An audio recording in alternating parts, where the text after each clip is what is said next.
Hello and welcome to Fidelity Connects. I'm Pamela Ritchie. Policy debates are intensifying as the U.S. heads into a pivotal election year.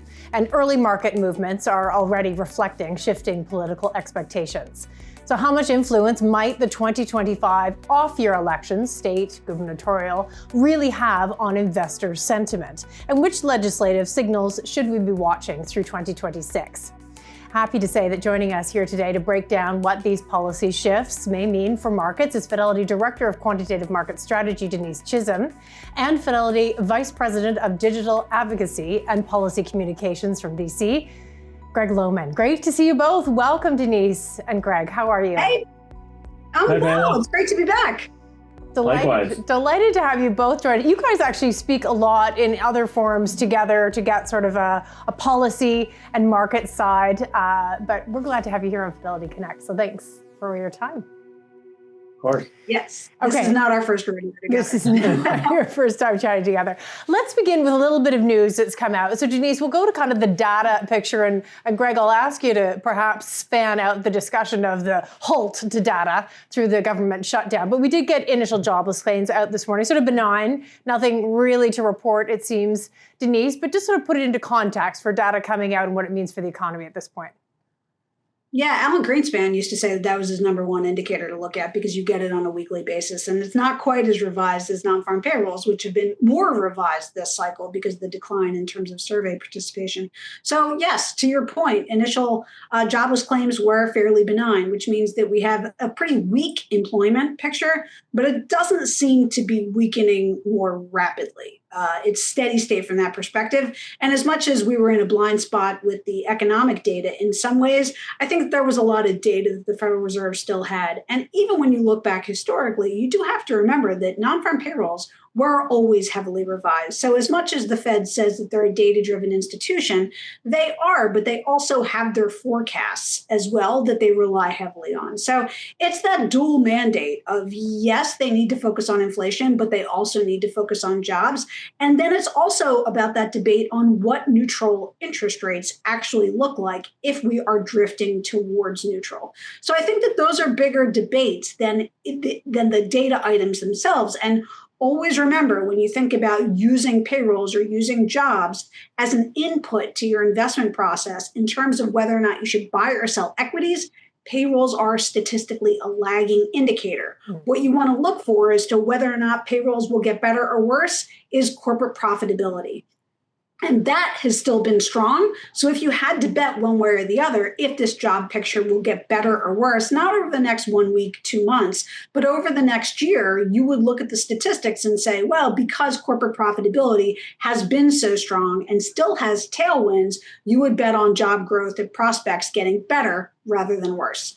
Greg, you spend much of your time discussing things on the Hill with people in Washington.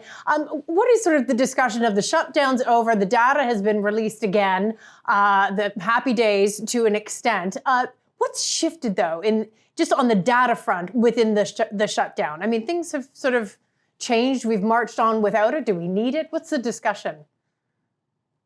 Yeah, generally speaking, I think folks need it and want it. I mean, that was a historic shutdown of almost 43 days.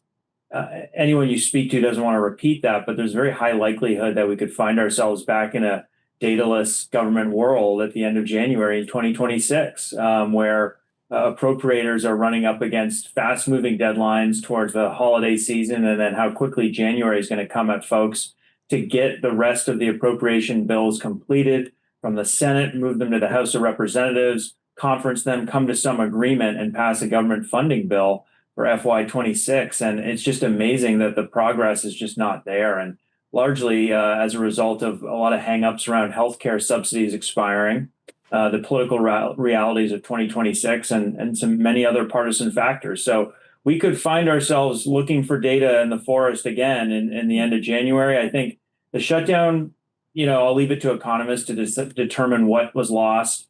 Generally speaking, I know listening to Denise enough, you don't want to make investment decisions based on shutdown volatility. But one thing we've noticed is particularly at the regulatory agencies, you pause work for 45 days, call it, and things line up in the queue.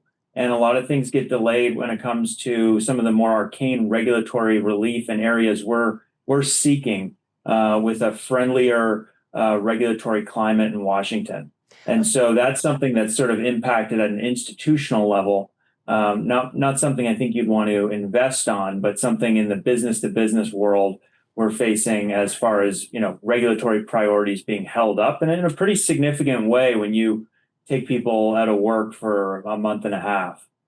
So let's go there. Let's talk a little bit about the regulatory framework, in theory, the One Big Beautiful Bill's new foundations that have been built. It's part of, I think, Denise, what you argue going into 2026 will make sure that there's wind in the sails for equity markets. It's not the only piece, but it's one of them. Just talk a little bit about that and what that piece of the policy picture brings to 2026. Sure. The One Big Beautiful Bill, beyond extending what was the Trump Tax Cuts and Jobs Act, his first bite at reconciliation when he was first president, to lower individual rates, those needed to be extended.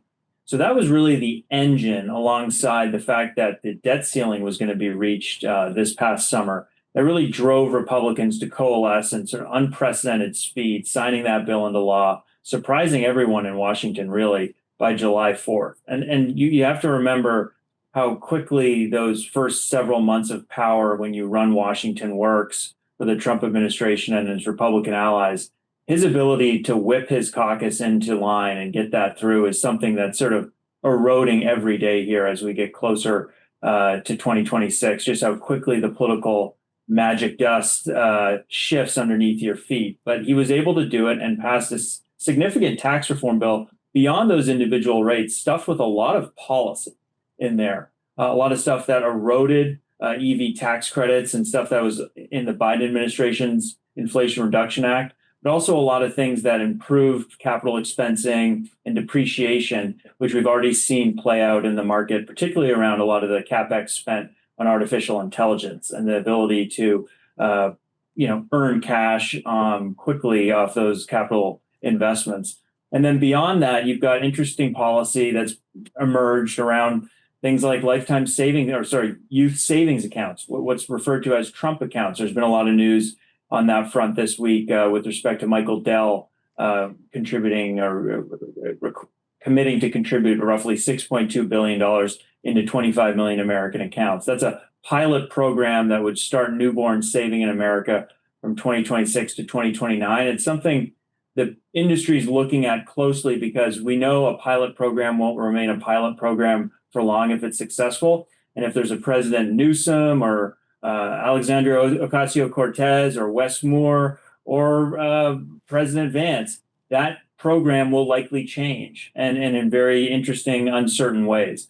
Alongside that, he obviously provided a lot of his campaign promises around overtime and seniors and no tax on tips and a variety of other credits that I think will emerge more and more in the markets in 26. A lot of people are talking about sort of the bump from that law being fully implemented going into 26, which I'll defer to Denise on those cycles. But yeah, the One Big Beautiful Bill, as it gets implemented, is I think going to create a lot of tax benefits, certainly on the individual side, and then also from a corporate perspective going into the new year.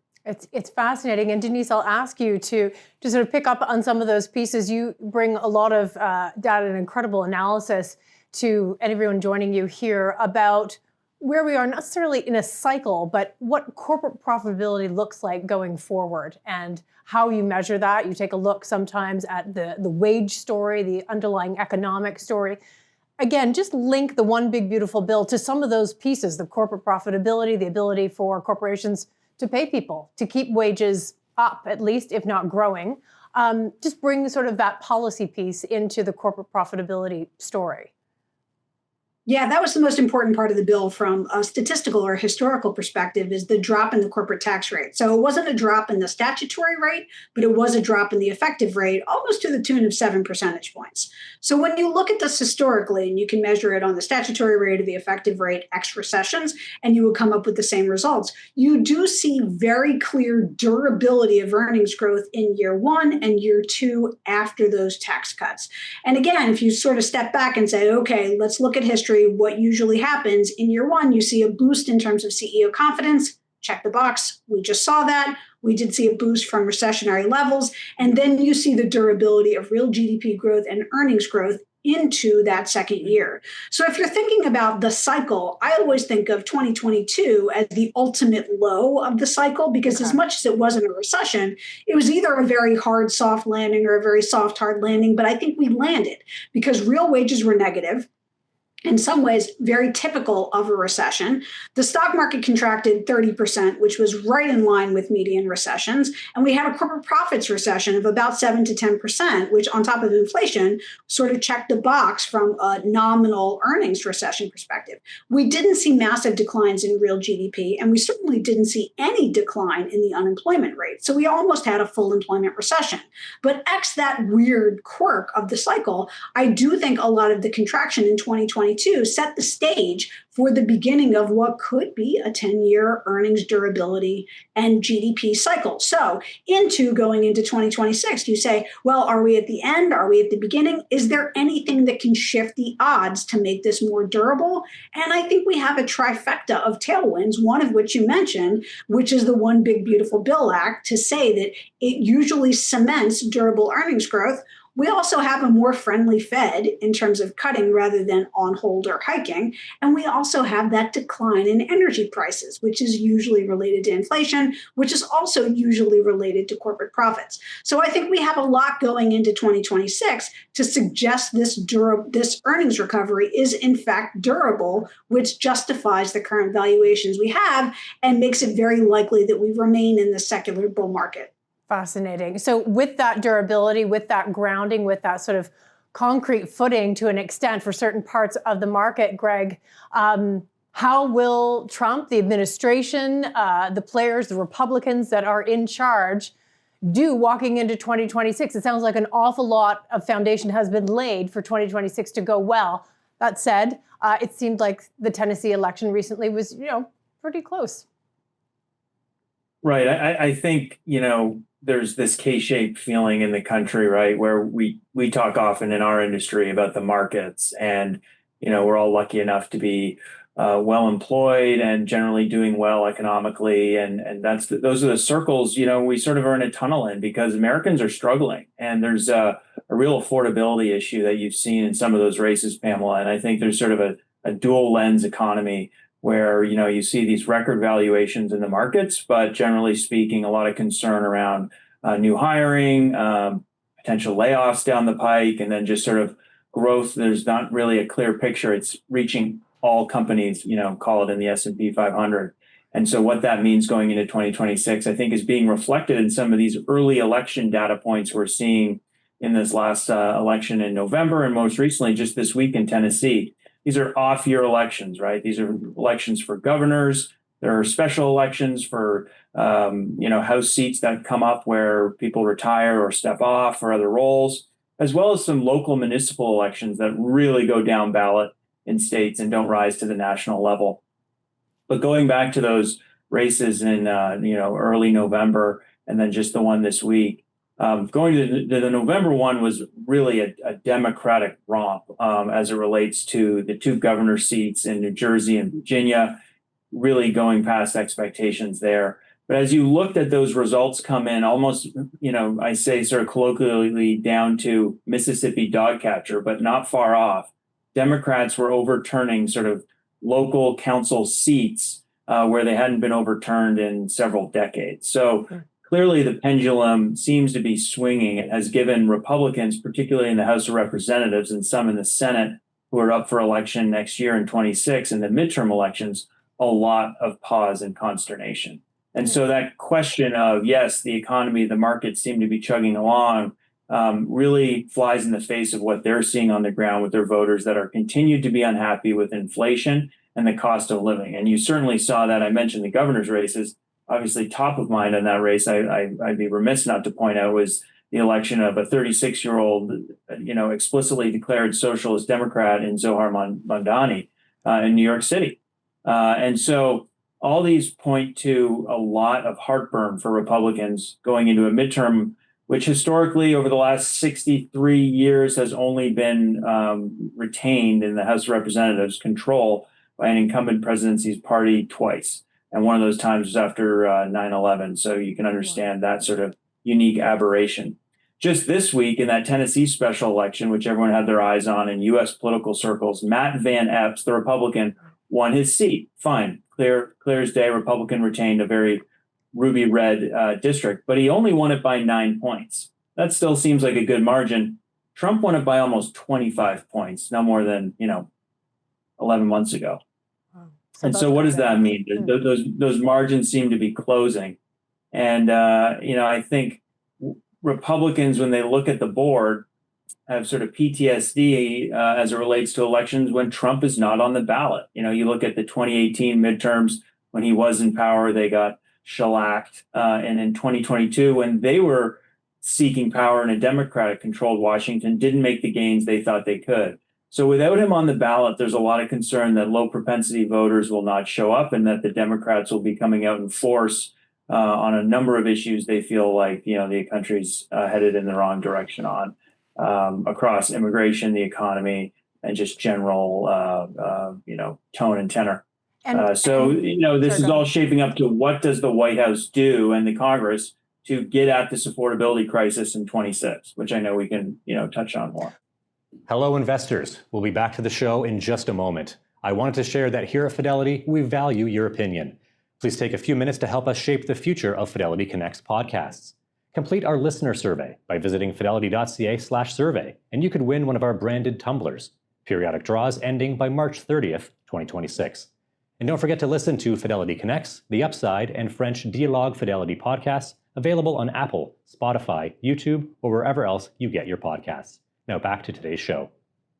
For sure. And I wonder if we can go to healthcare, which is one of the massive stories within the shutdown, and how that works. It's a little bit of a tale of two cities in terms of the investment thesis for healthcare. I know, Denise, within the sectors that you're looking at, healthcare is not quite as bad as it was. And there are a few reasons for that. Not all of them are policy, but some of them are. I wonder if you can speak to the sector itself, and then we'll talk a bit about what needs to happen sort of within the healthcare realm.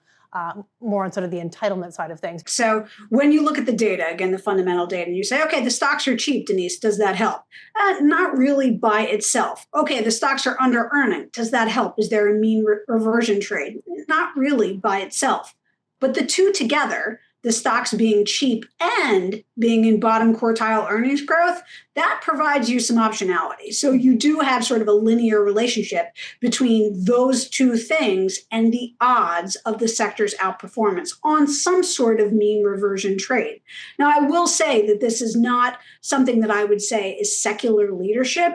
You have seen a revaluation down on relative price to sales, relative price to book, and certainly relative forward earnings as being justified by the fact that healthcare as a sector is just not as profitable as it once was. So look, when you use historical data, you can say, well, history is the same. What are the patterns? And when do the patterns change? And the patterns very clearly changed for healthcare in the early 2000s, where EBIT margins or operating margins or even net margins were essentially going up from the 60s to the early aughts. And then from then had flatlined and now turned down. So healthcare used to be offense and defense, and now it's very much a defensive sector, which means that it tends to outperform only when the market goes down. I am seeing a shift. Again, I think that there's some optionality. So you always ask me top three sectors and bottom three sectors. For a long time, healthcare landed in the bottom three. And I would say that is no more. because of this sort of change in the probabilities and maybe on some policy deals. And I'm always understanding of the fact that, remember, when we had healthcare reform in the 90s, that was supposedly one of the worst setups for healthcare from a fundamental perspective. And actually, it was one of the best setups for the stocks because valuations troughed. So you always have to be careful trading on headlines. So we have seen some shift in probabilities. But when you think of, okay, what do I want to do from an investment perspective? You've heard me talk about technology as leadership. Do you want to sell technology and buy healthcare? No. I think that technology is still leadership, is a better place of new capital right now. But if you had to stack in terms of those bottom three, I know you have a lot of Canadian investors that are interested in energy. If you had to think about one sector to potentially sell to fund your healthcare purchases, I would pick energy. Okay. So if you're looking at me to sort of like from a shift perspective, think about how you should be thinking of it in terms of trading your portfolio. I think energy still looks worse than expected, even though I dusted off all the data and says there is any mean reversion trade there. No, I don't see it in the data. But healthcare, I do see it in the data. Really interesting. And again, sort of looking out to 2026 and the landscape there. Greg, take us through, I mean, the idea is that they're sort of trying to take apart and re-put together the Affordable Care Act, and nobody really knows how to do it. What will happen? I guess introduce us to what they're attempting to do right now with healthcare and sort of what the short-term, medium-term looks like there.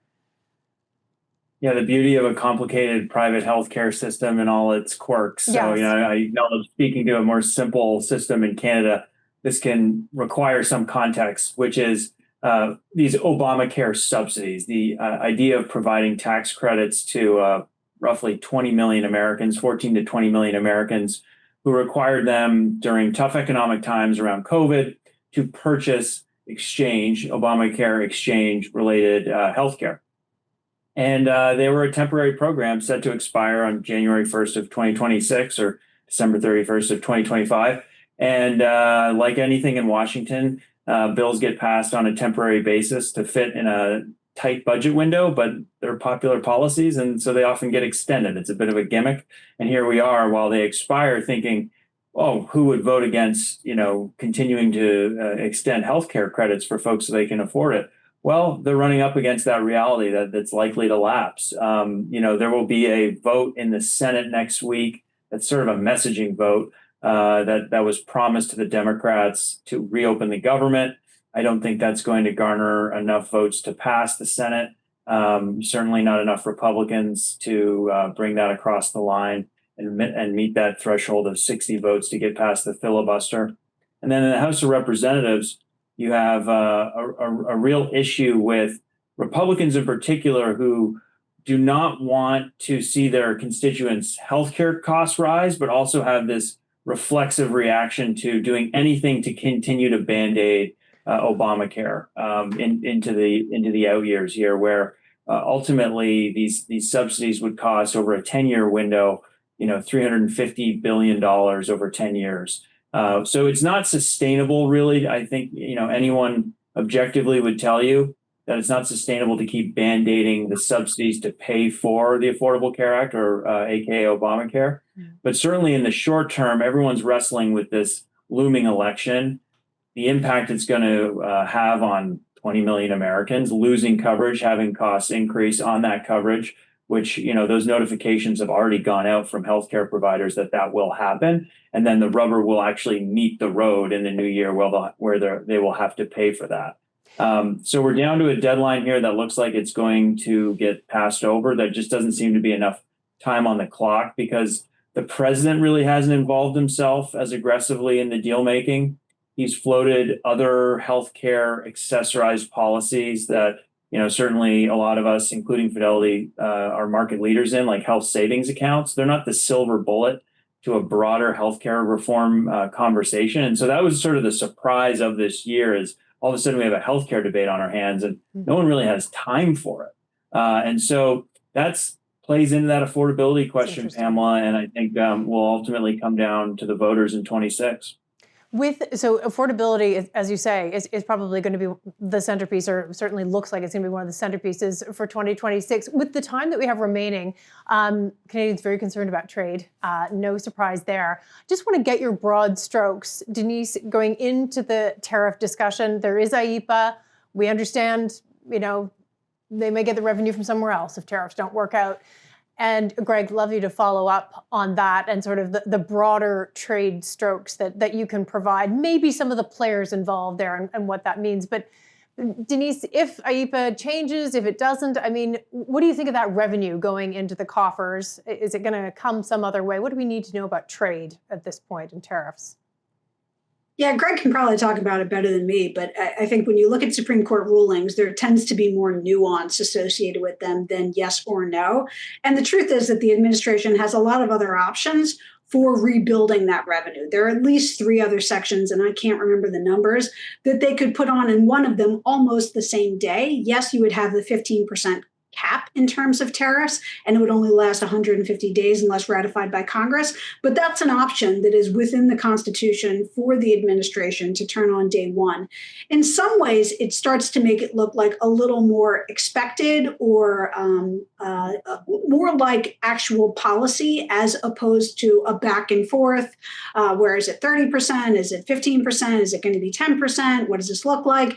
Those sort of options of Section 282 and the other sections might actually look like more cohesive policy that does generate revenue, but is in line with what we've seen, or maybe even a little less, that tends to look like more cohesive policy. So you'll still see a decline in uncertainty as we approach 2026. And anybody who's followed uncertainty from a stock market perspective, from a signaling perspective, high uncertainty is usually something to be bought because the second derivative move is usually, it doesn't get certain and you might not like the answer, but it gets less uncertain through time.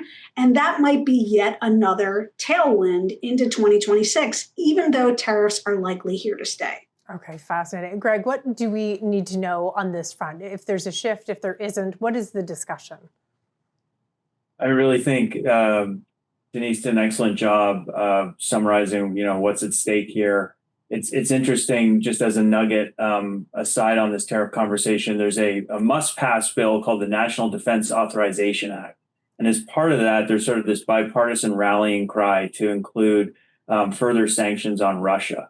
But in doing that, it gives the president authority to levy tariffs and some executive control over trade as it relates to Russia. And so it flies in the face of what they don't want, which is more power and control in the executive branch. They want to cede that back to, this is the Democrats in particular at this current moment, cede that back to Congress, where historically it's laid.